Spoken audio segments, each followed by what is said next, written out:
in the process of refueling, and we finally anchored on the fact that you will have to break busy before busy breaks you.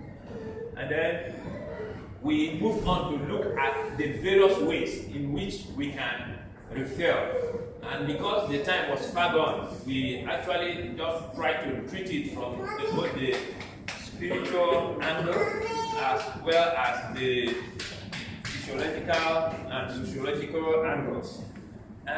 Before we get on to the business of today about from exhaustion to energized, I want us to just simply recap, and I have a few points, just like about 7 points that I want to mention, so that in the event that we are not able to drill down to everything that I've enumerated about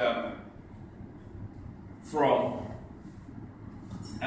getting exhausted to getting fully refreshed or fully energized, we will have taken the meat of the matter. And so we will be looking at the fact that we should appreciate the physical, the mental, and the spiritual benefit of taking time to rest. So there are physical elements, there are mental elements, and there are spiritual elements that you will find in the process of refreshing, in the process of resting.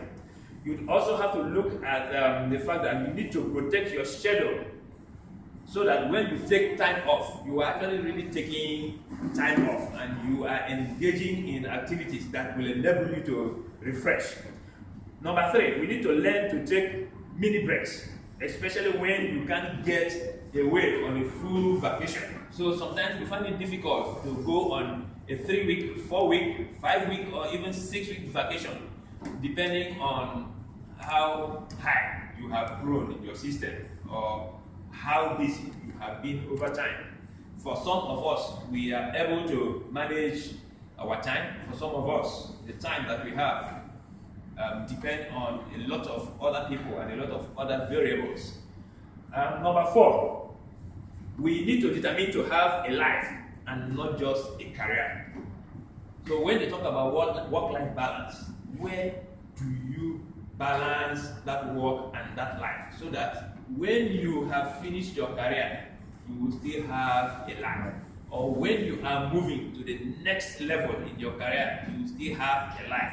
It's not that by the time you are leaving that job or that career, they will have taken everything out of you totally. Okay, number 5, in all that we do, depending on what you believe in, we need to seek God's input on how to schedule our activities, how to run our careers. And then we need to trust God's promise to give us rest when we are weary and to renew us when we are not as strong as we expect to be. Without wanting to preach at you, you will find that in Psalm 37 verse 7, where it says that God will give the weary rest. Okay?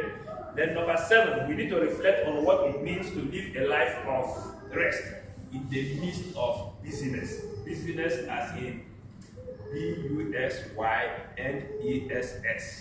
What does it mean to rest, even when everybody seems to be very busy? So on that note, we would get on to the business of the day. I have enumerated some 12 factors that should help us to refuel, that should help us to refresh. It's not in any particular order.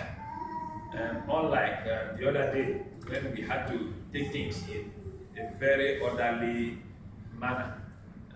And so someone was telling me the other day that he had to leave his house to go to find a place where he would stay for 2 whole days so that he can get things back together, because he seemed to have been falling apart, So even when he was reading documents, he couldn't read those documents with the kind of sense that you would read into documents. And when he was also writing, he couldn't write the way that he would expect to write normally. So he had to take 2 whole days, not taking calls, not having any visitors. In fact, he left his house. So if you came to the house, he wasn't there. So you can't do anything about it. So that is an example of taking a rest. But we really hope that we must not be forced to take that kind of rest. We must schedule our rest. And so, in what I have titled Parts to Energizing Perpetually, which means that on an ongoing basis, you have to energize and keep yourself energized, no matter what the circumstance that you are working, no matter what you find yourself in. And number one, remember I said there is no particular order. So number one is planning. So you have to plan your daily schedule, you have to plan your weekly schedule, you have to plan your monthly schedule, you have to plan your quarterly schedule, and then you have to plan your half-yearly or annual schedule. A lot of people would be quick to ask, if I was going to ask people to ask questions now, how do you really plan your annual schedule when a lot of variables don't depend on you? The fact really is that no matter how you look at it, you own your life. You own your life. And planning helps you in more ways than you can imagine. Because when you actually write down things that you wish to do, assuming you were adjourning for today, and by whatever time you want to go to bed, you outline what you want to do the next day. It will provide a pilot for you to be able to wake up the next day and say, these are the things I want to tackle. We know that there are incidentals that can arise, but because you already have a view of your activities for the day, a view of your activities for the week, you'll be able to say, I can accommodate this into my calendar. Never be shy when people ask you for meetings. To say, let me look at my calendar and I will come back to you. So what you cannot take within a day, you move on to take it the next day or the next week. Remember the other day we talked about determining what is urgent and what is important. So what is urgent might not necessarily help you in the long run, whereas what is important is what will help you in the medium to long term. So we must be able to plan for the short term, for the medium term, and for the long term. When we move on a little bit, I have decided not to put priorities just behind planning, because sometimes the issue about priorities doesn't necessarily go along perfectly with planning as we have it. So the next thing that I want to talk about is that we should have a scheduled time out or vacation, or a scheduled time out and vacation, because some people would argue that time out are shorter durations than proper vacations. So whereas you could schedule your vacation, you have, assuming you are entitled to a 1 full month vacation in a year, break it down, 1 week, 2 weeks, 2 weeks, another 1 week, or you choose to do just 1 week over a 4-term period. Okay? So there are various reasons why you would break down your vacations like that. However, some people would prefer that when I'm going on vacation, it is vacation. Let me take my 3 weeks or my 4 weeks at a go. Okay? And I would also want to remind you that we agreed during the last meeting that Jemokochi, when you go to Abreba for 1 week or 2 weeks, not a vacation. Look, I don't think we need to. No, we are all from Abreba, so we understand when we say Jemokochi is not a vacation, because sometimes what you encounter there is worse than what you encounter in your workplace. Okay. Then I think I need to emphasize about taking time out. So when we talk about taking time out, in your schedule for the day, when you have scheduled from your activities, maybe from when you wake up and have your quiet time, for those of us that are Christians and have quiet time in the morning, till when you go to work and you start work at 8 a.m. or maybe those that are in the office as early as 7 a.m. or 7:30 a.m. till when you leave at 5 p.m. God bless you if you leave at 5 p.m. You know, some people don't leave until 10 p.m. or sometimes 11 p.m. But remember, that is not the way to live. That is not the way to work. That is not encouraged at all. You know, in the process of your activities for the day, you must be able to figure out some time, whether it's 30 minutes or 1 hour, when you will take some rest and reflect. So if you have a lunch time, you know, if you are taking 30 minutes to go do your lunch, you know, fix another 30 minutes to just rest a little bit and reflect. Okay?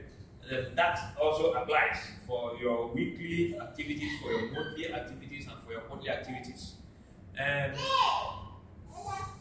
I will call myself out right now, you know. So if you receive my mail at 1 a.m. or you receive my mail at 2 a.m., you know, don't call me out and say, this man that is talking like this, how do you live your own life? Okay? When we get down to somewhere, we will discuss about sleep, you know, and about how you can be able to catch up, and about the fact that there are actually variations with exercising and rest and sleep, as it were. So the number 3 thing that I want to mention here is you must religiously engage in your routine medical check. So all of us are adults, insofar as you have gone to university or whatever, you are over 20 years old, you should be having routine medical checks. Sometimes it catches up with some of us early, sometimes it catches up with some people later, you know, but as much as possible, whether it is on an annual basis, if your office has such facilities, or a half-yearly basis. So if your office does not, then you should create it for yourself, assuming that you are just an entrepreneur and it's you that have to make the decision. So whether it is half-yearly or annually, you must figure out your routine medical check. Nobody is praying, you know, that something goes wrong. But what if something goes wrong? So people actually avoid those medical checks because of fear. They are afraid of what the doctor might find out. You know, but it is better that the doctor finds out something and you deal with it as early as possible. You know, for some of us really that are wearing glasses, maybe if our parents were observant enough when we were very young, I think the optometrist will bear me witness. You know, maybe we would have corrected this eyesight when we were very young. We would be wearing glasses today. Okay? So, if you also have some established ailments, then you would have the necessity to engage in more regular medical checks. So you don't wait until you drop before you engage in a medical check. So if they've diagnosed you with hypertension or you're diabetic, you know, or you run to your family, away from praying that you pray out this sickness that your father or your mother used to suffer from, or your uncle used to suffer from, you know, you should still go ahead and engage in those medical checks, if nothing else, so that you will confirm that your prayers, the miracles are working. Okay? So, then I do not want to leave you without mentioning this quote that we have in my office clinic. It says, health may not be everything, but everything is nothing without health. Enough, a word is enough for the wise. Okay? So, be friends with your doctor. And when we say your doctor, away from your general practitioner, whether it's your optometrist, or your dentist, or your ENT doctor, or the pediatrician that takes care of your children, be friends with your doctor. There are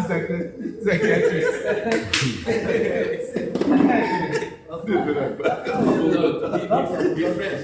No, Emma, I require psychiatrist. Even I require sometimes.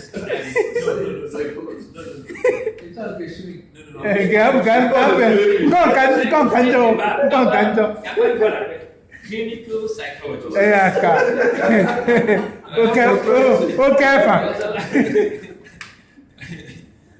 So, the proper places,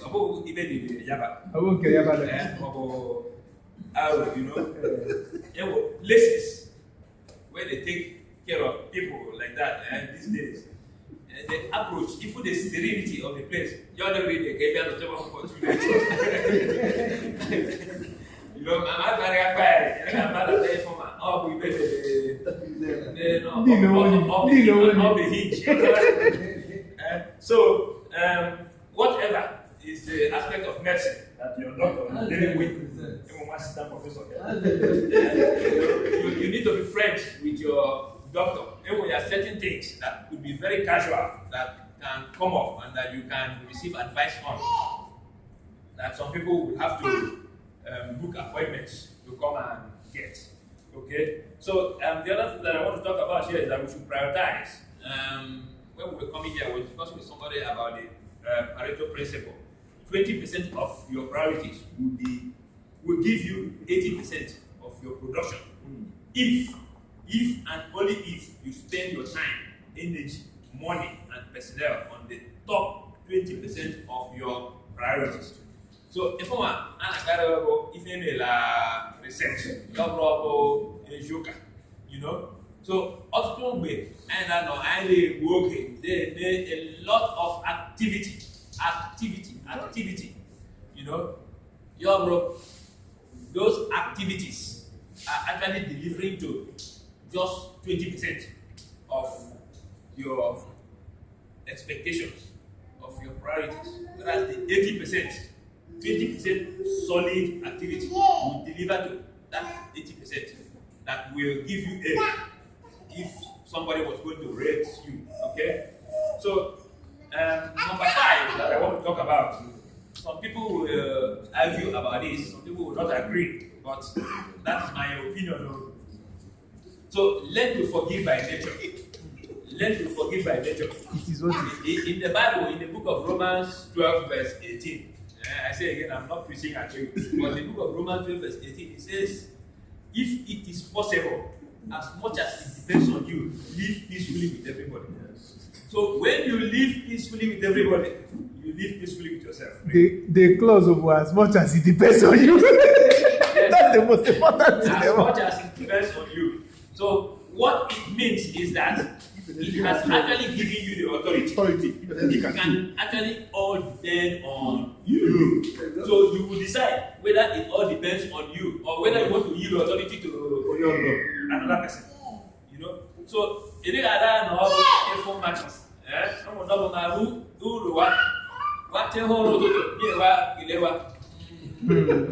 So it's a Udo, even the rock of his office. Now, you know, so we need to live peacefully with ourselves so that we can live peacefully with other people. And when you live peacefully with other people, everything works well as it works, you know, as much as possible. Research has also shown that when people are bitter, when people are extremely unhappy with other people, when people are living in unforgiveness, it becomes difficult.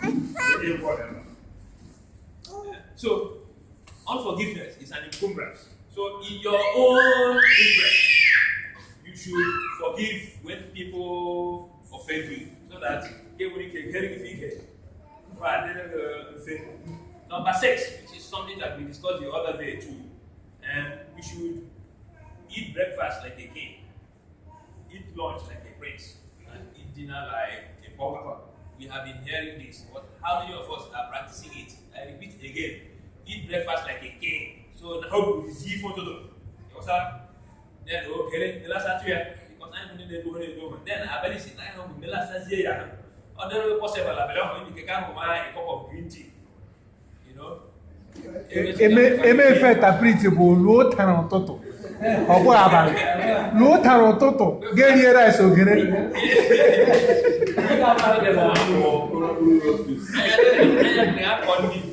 So it was also to the low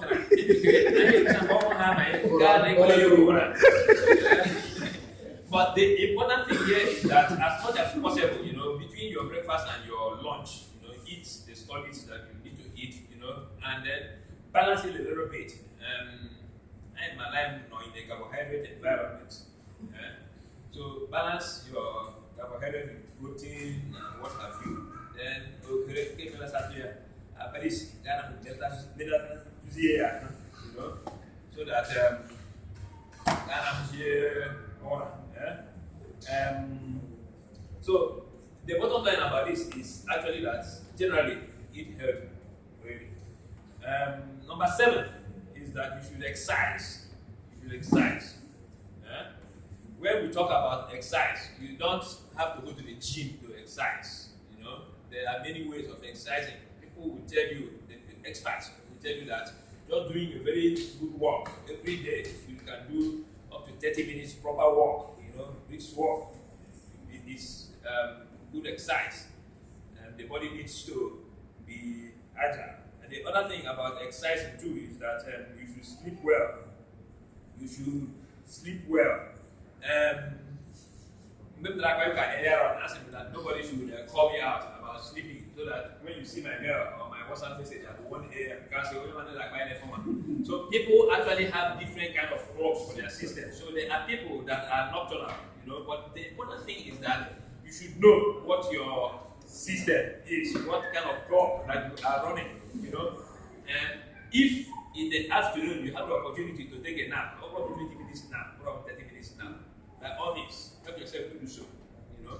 So we have world leaders that they have documented, people like Hill and Einstein and the rest of them, that they talked about how they used to have what you call a super nap. So some of them in their offices had beds where they could sleep, 1 to 1, 11 a.m., 20 minutes, they sleep, and then they are up and about again. You know, somebody like Hill is actually reputed, you know, to walk up till like 2 a.m., 3 a.m. in the morning, and then go to bed and wake up at 6 a.m. or 7 a.m. and start walking from his bed until 11 a.m. You know, so if you didn't do the research and hear something, you say this kind of baby that maybe he never slept at all. So you must be able to find the rhythm of your sleep clock so that you can manage your life. Anybody say that you must sleep 8 hours or you must sleep 7 hours? It's not entirely true. Whereas the experts, you say you have to sleep 7 hours or you have to sleep 8 hours. Some people have also argued that if you took away 1 hour sleep from your routine sleep and then you calculate it, in 1 week you have gained 7 hours to be able to do study work. So if you multiply 7 times 4 or more, it means that in 1 month you have over 28 hours that you use to do something better than just sleeping. You know? So the jury is still out about sleep, but the fine line is that you have to find your median. Okay. So number 8 is that we must be able to volunteer if you want to live balanced life. So you must not only just work, the formal work that you do. So what we have found is that whether you're volunteering in the office where you work, so that is away from your routine job, that's where people actually find that this person can actually be an MC, you know. This person can actually be a very good organizer, you know, and a lot of other things, you know. It's where people have been able to leapfrog in their career, where people just notice that so this person can do such a thing very well, and then there's an opportunity, whether within your office or outside your office, people are pointing you in that direction to come take a role because you volunteered on something, you know. So what we are doing here is volunteering, okay? Lead is about volunteering. It's about volunteering. So we have come from a culture, we have come from a society where our forefathers laid the foundation for us to be able to volunteer, to be able to take care of people that may not be able to receive as much as some other people. So the truth really is that when you are volunteering, you are improving on your skills. So you are building your own capacity, whether you like it or not. So in the various committees that we run here, I'm sure that you have learned a few things that you wouldn't have learned if you were not in this association and if you were not volunteering to do one thing or the other. Okay? So whether it's in your workplace, it's in your church, it's where you are in associations like this, something to do in sub-committees too. You should volunteer. By doing so, you are building yourself. Give you of themselves. Never. As a matter of fact, some more elderly people will tell you that the fact that they had supported a lot of volunteering activities while they were growing up is the reason why they are very active and healthy as elderly people. I'm the chairman of the estate where I live. So last night, the kind of meetings that we have, we have ESCO meetings and all that. So last night we had an ESCO meeting. The financial secretary of the treasurer of our association is an 82-year-old woman. She was at the meeting till 10:15 p.m. She was begging us to hurry up, that she wants to go and watch the news in her house. I said, we will take the news for you to watch it. She said, no, I want to watch the news in my house. So at 82, she's still volunteering. So there is no end to volunteering. It makes you go about. It makes you be active. So it's in your interest again to be a volunteer. Okay.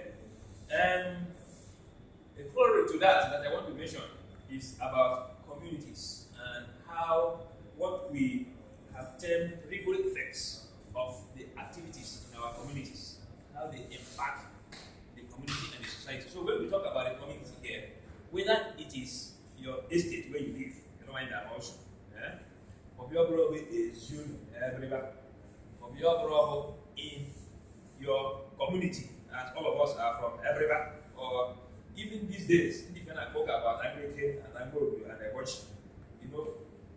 if I will digress a little bit, go for the and hey man, I didn't talk. So some people are actually looking more inwards to see how they can develop their communities, because there has been some friction. If there wasn't friction, the church wouldn't have grown astronomically. It was because of friction that you have what we call Protestantism. It was because of friction that Martin Luther went to post the 99 Theses.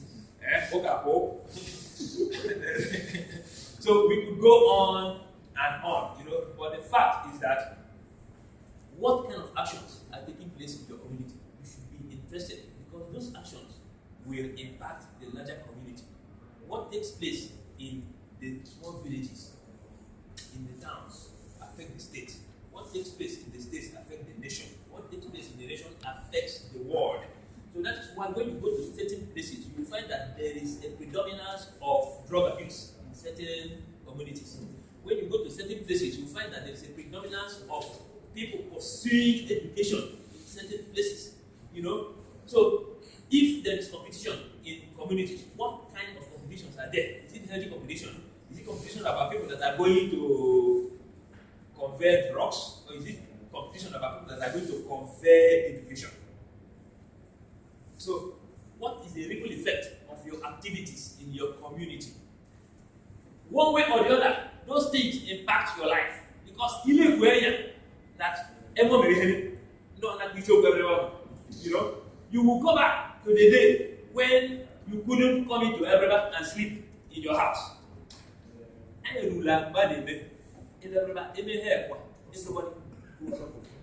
So if we are not careful, we will go back there. So we must be able to, as an association, as individuals, where you need to speak up, you speak up. And when you speak up, you will have your peace. And when you have your peace, you are able to engage in the other things that you need to engage in. So that way, you also find a balance in life. So when we talk about equalizing what it is that you are getting out of life, the more you engage in your society, the more you engage in your family and community activities, the more you find the equilibrium about living your own life. Okay? The ninth thing that I had here is find a satisfying work. When we were discussing earlier, and I talked about how people will come out and ask them, what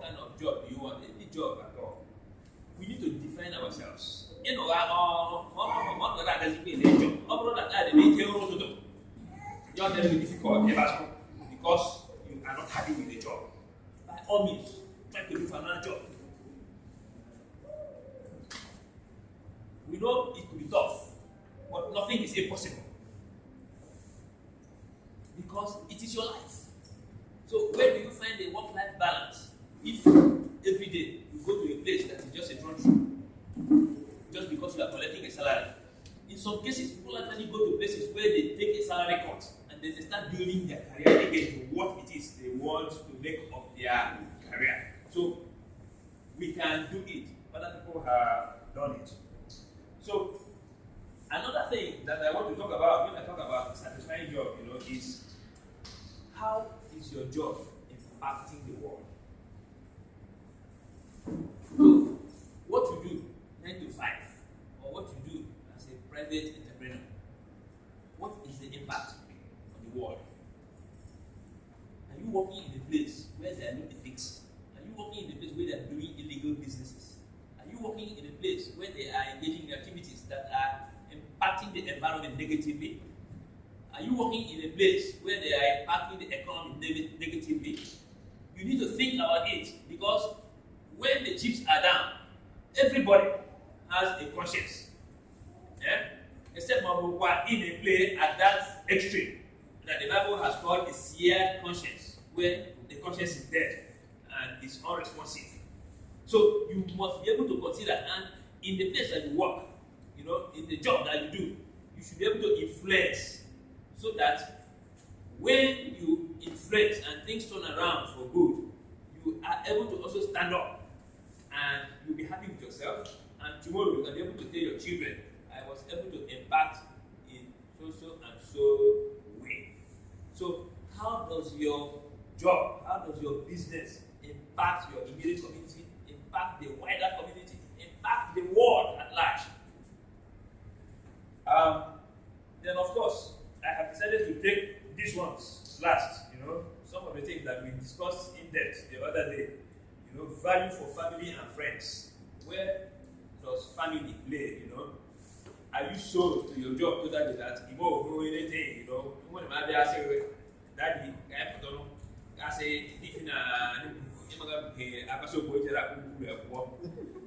so you need to find that common place where you place your family as an intricate part of your life. Your wife or your husband and your children and your other relatives and your friends, because if anything else, or if nothing else, if you lose that job today, it is to those family and friends that you will return. They are the only recourse that you have. Your job, I gave examples the other day about how people will die on the job. Within 1 week, they are replaced. 1 week is a long time. It is The next yes, 1 week in the end, Oh, the managing director of a bank. Because a bank has a mission in this.